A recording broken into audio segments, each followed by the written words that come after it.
Abanyarwanda bose harimo n'abana ndetse n'abanyamahanga batagira igihugu ariko batuye mu Rwanda bagiye guhabwa indangamuntu koranabuhanga. Izabikuyemo amakuru yisumbuye ko yari asanzwe mu ndangamuntu yari iriho. Ni ikarita ntoya ariko ifite ubushobozi bukomeye. Ikarita ishobora kugufasha mu buzima bwawe bwa buri munsi. Kwivuza nta mpapuro nyinshi usabwe nk'uko twabisabwaga mu minsi mike itambutse. Kwishyura fagitire zose mu buryo bwihuse ndetse ugakurikirana n'umutekano wa banki zawe nta nkomyi. Banza wumve nibi. Ntugikeneye kugendana perime, ntugikeneye kugendana ikarita y'ishuri, amakarita y'amabanki n'andi menshi tutarondoye. Ibi byose wumvise ubu bihurizwa mu ikarita imwe. Dukunze kuyita ID, Identity Card cyangwa irangamuntu. Ikarita ikuranga kuri ubu ikaba izitwa Smart ID. Iyi igizwe na QR codes ndetse n'ibimenyetso by'umubiri nka fingerprints n'imboni, iris scan. Iyi twavuga ko atari ikarita isanzwe, ahubwo mureke tuyite urufunguzo rwa serivisi zose umuturage yakenera mu buzima bwa buri munsi guhera ubu.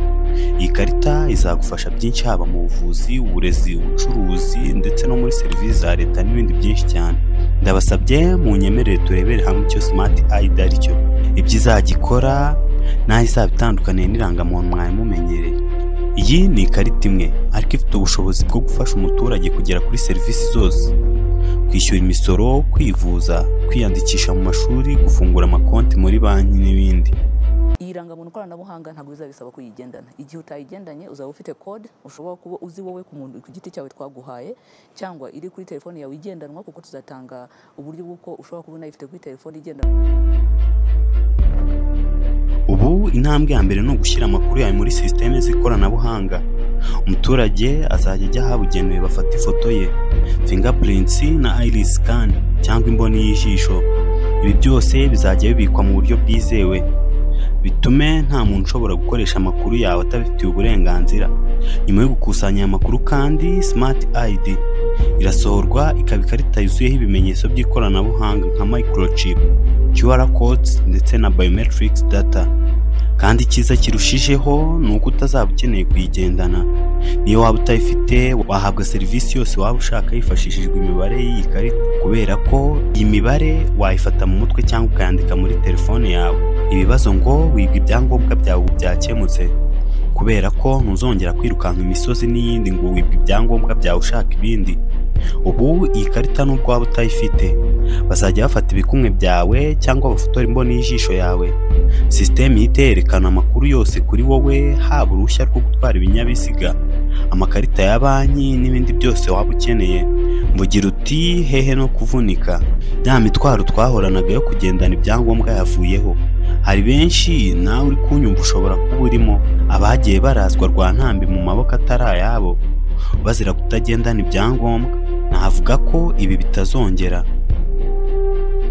Ibi byaratangiye kubera ko hahiswemo uturere dutatu mu gihugu, ari two Huye, Gisagara na Nyanza.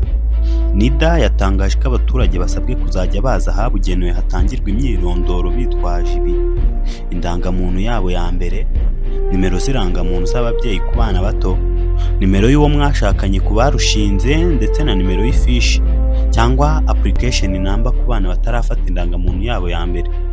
Hanyuma abana bari munsi y'imyaka 16 batarahabwa irangamuntu yabo na rimwe basabwe kuza baherekejwe n'ababyeyi babo cyangwa babahagarariye.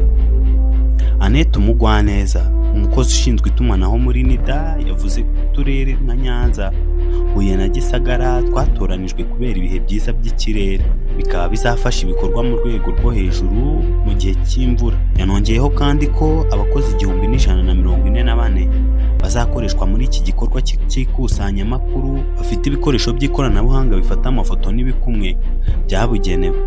Iyi rangamuntu nshya igamije kurwanya ubujura bwose bw'imyirondoro no koroshya serivisi zose zishingiye ku kumenya umuntu, nka simukadi, ubwisungane mu kwivuza n'ibindi twavuze haruguru. Leta y'u Rwanda kandi yashyize miliyari 12 muri uyu mushinga mu ngengo y'imari ya 2025-2026, mu gihe biteganwa ko uyu mushinga ushobora kuzarangira utwaye agera kuri miliyari 54 z'amafaranga y'u Rwanda. NIDA ikaba isaba buri muturage wese kuba maso ngo atazacikanwa n'aya matariki yo gutanga uyu mwirondoro, kubera ko izi rangamuntu koranabuhanga zizahita zitangwa mu mwaka w'2026.